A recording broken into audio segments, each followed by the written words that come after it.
Mega love shoutout everyone!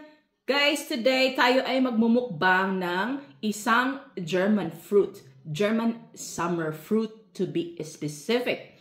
Kasi this is abundant during summertime.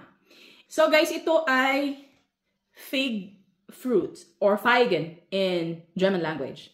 And this is rich in fiber, magnesium, potassium, calcium, and iron. And of course, antioxidant din.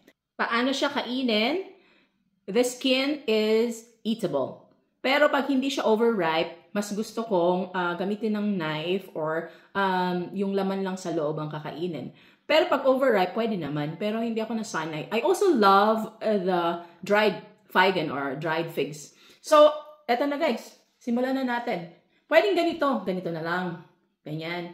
So, pwede mo siyang kainin ng ganyan. Tingnan nyo guys ang itsura ng figs. Ayan. At a closer look. So, pwede mo siyang kainin ng may balat. Like this. Paborito ko siya guys, lalo na ang dried. Pero, ang fresh, less in carbo and sugar. So, maganda siya sa diet. Kaso lang guys, this is one of the summer fruits. This is one of the summer fruits, rather, na hindi mura guys ha. One piece of this, pag hindi siya abundant, nasa €1.20. Mahal na yun guys, kasi pag abundant ang cherry, nasa €1 per 100 grams. At least, mas malaki-laki siguro dito ang 100 grams. Ito, imagine mo, isa lang, €1. Nakasale ito ngayon, pero nasa 70 cents pa rin. So, ayan.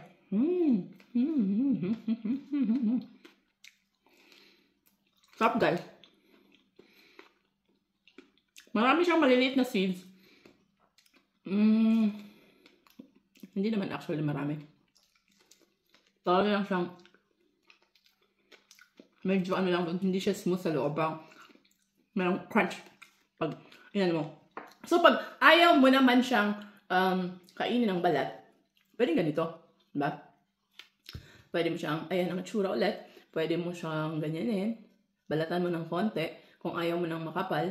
Pero okay lang naman, parang chewy yung skin niya, guys. So, ayan.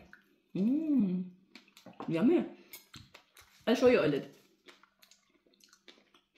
So, guys, as promised, ang imumukbang ko sa inyo ay typical German food or typical European.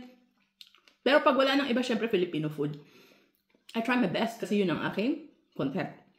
So, guys, thank you for watching. I love you all. Caro Bis. Mwah!